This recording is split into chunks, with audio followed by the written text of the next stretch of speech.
Okay, welcome everybody. For this lesson we're going to create a new part and we're going to do that using the Revolve feature. So we're going to go to File, New, select Part and click on OK. Now since you've already seen two features and you should have already created a minimum of 8 parts, you should be familiar with the basics, so I'm going to skip the basics a little bit more than usual. And please focus on the Revolve feature, which is in the top left corner here. And the way we're going to build up the sketch, because this is a new feature and this is one of the most commonly used features in SolidWorks next to the Extrude and of course the Cut Extrude. So pay close attention. The Revolve feature will definitely be in the CSWA exam and you'll definitely need to know how to use it. So we're going to select once again one of the 3 planes, and because we usually make a revolve from the side view, I'm going to select the right view and click on Revolve. Now, when we start a revolve, we always start with a center line, because SolidWorks needs a center line in order to revolve around. Then we're going to create the rest of the sketch. I'm going to crudely draw in the rest of the part.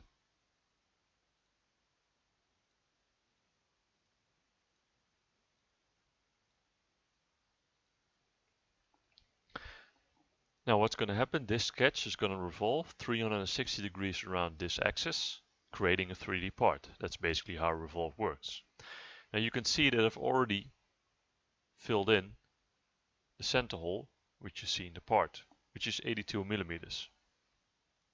By doing so, I don't have to add a cut extrude afterwards. So this saves me a feature and it gives me a far better sketch. Now I'm going to add some dimensions, and when I do this I always add dimensions from the center line. Because I'll be revolving around the center line, I always want to use the full dimension. So when using revolves, never use half dimensions, always use the full dimensions. In this case this is 82 millimeters. Then we're going to add the height, and this should be 60 millimeters. Now once you've added these 2 dimensions, a part of your sketch should turn black. Now we're going to click Escape to make sure we exit the Smart Dimension tool. Why does the sketch get fully defined in this section? While it's still spaced from the origin, the sketch is not directly defined onto the origin. Yet we do know the distance from the origin to the black sketch. If we look at this line has 2 relations, a horizontal relation and a coincident relation. And what this coincident relation does is it refers this line to this point. Now if we would like to add this relation, if your sketch doesn't turn black, then please add this relation by holding down Ctrl, selecting the line, selecting the point and clicking on coincident right here.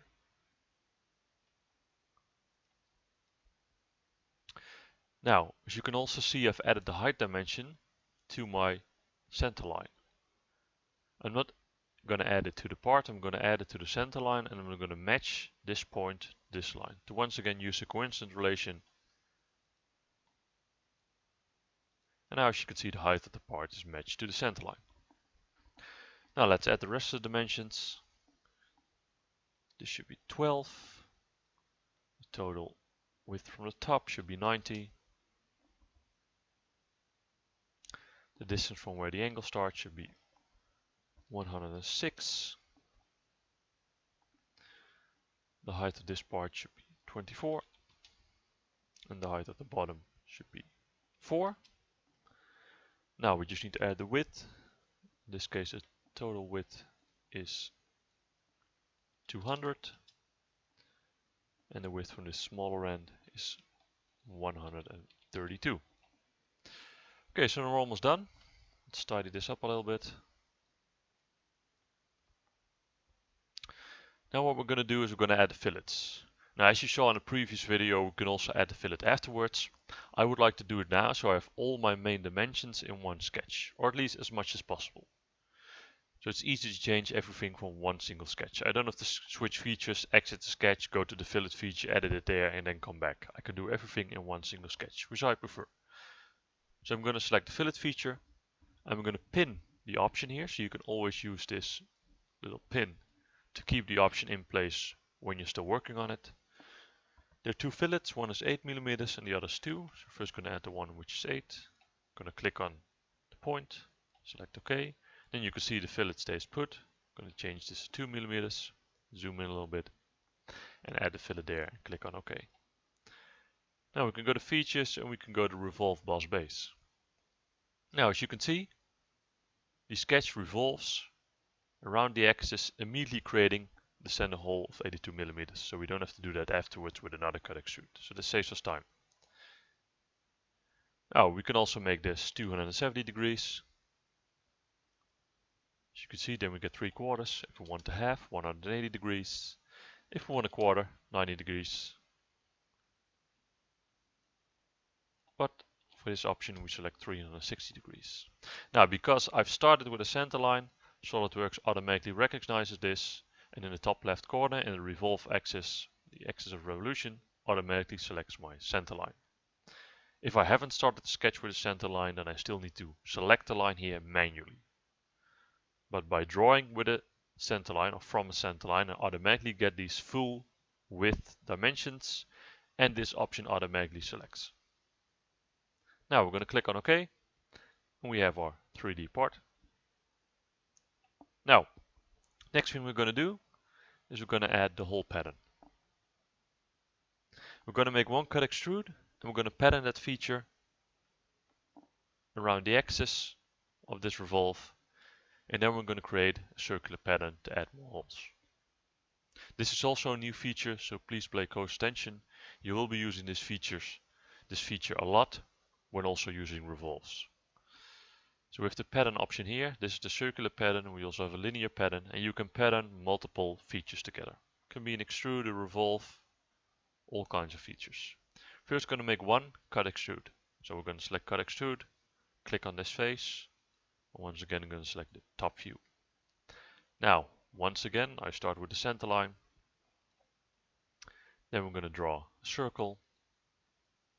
We're going to add some dimensions. This should be 23. Now we want to add the width. As you can see in the drawing, there's a hole pattern around the axis. There are multiple holes there. And we're going to want to add the dimension, which you see at the bottom, the STC 160 millimeters dimension. This dimension shows there's a hole pattern, but the diameter of this hole pattern from center to center, from one hole to the other side of the other hole, is 160 millimeters. Now if I want to add this, and I just want to click on this line, I can make this 80. But this is not preferred, because if I want to change the dimension, I always have to calculate it by dividing the part by 2, or the dimension by 2 in my head, and this introduces the option for human error. So I don't want to do this. I want to add another center line and draw a line here, and we can delete this dimension. And because we have a center line here, once again we can select the center of the circle, the center line, and we can add the complete dimension of 160.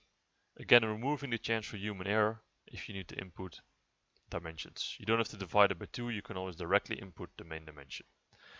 Now we can go to features, go to Extruded Cut, select the option True All, click on OK, and now we can basically pattern this. So we're going to pattern this cut extrude around the axis of the revolve. If you would like to show the revolve axis, you can always go to View and click on Axis, or in this case temporary axis.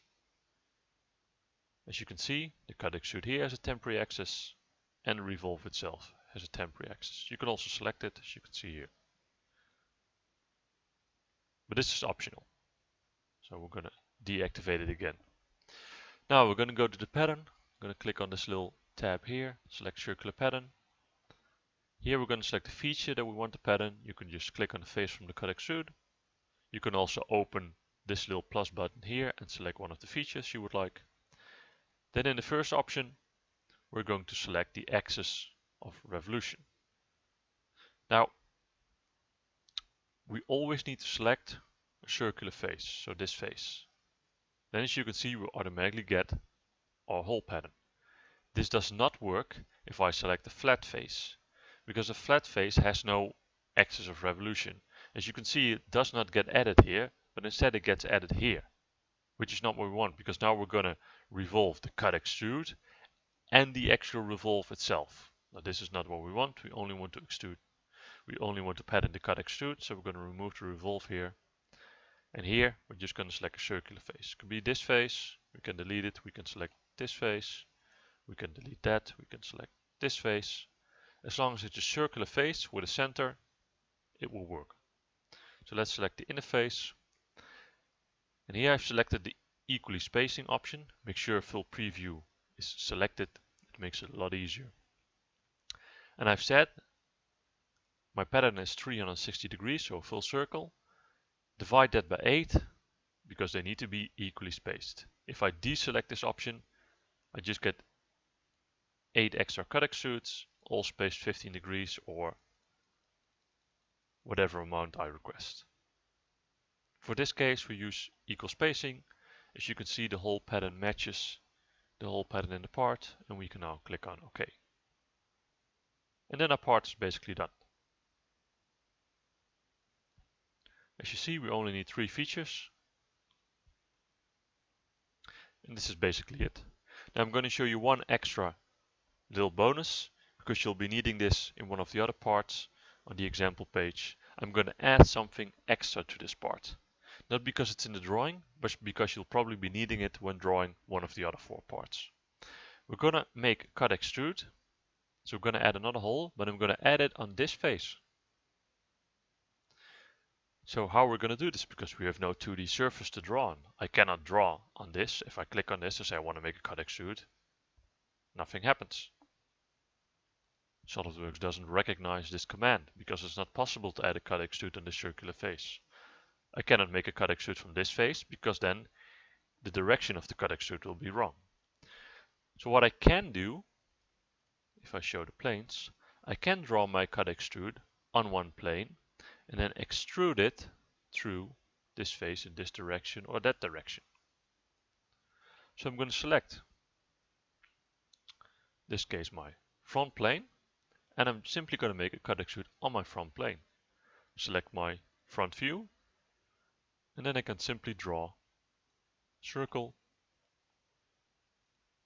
I'm just going to make up some dimensions for this. Nothing is specified, this is just an example. And you don't have to add this in the part, but you will be needing it for future parts.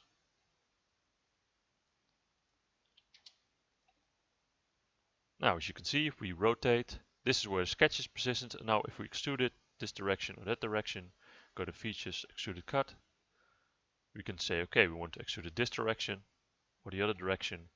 Here I can select the option Through All to make sure it goes completely through the part. I can switch directions. I can say we should go in both directions, so the cut extrude can go in both directions. As you can see here, we have direction 1 and direction 2. You can activate this option as well if you would like to.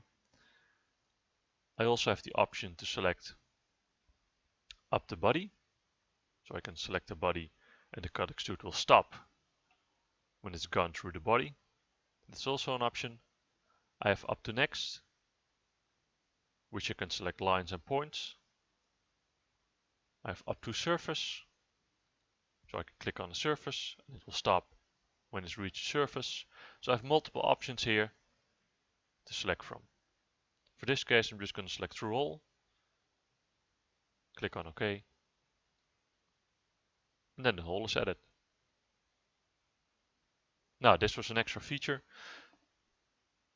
You will be using this feature when you're drawing the other 4 parts in the example. Thank you for watching and see you again in the next lesson.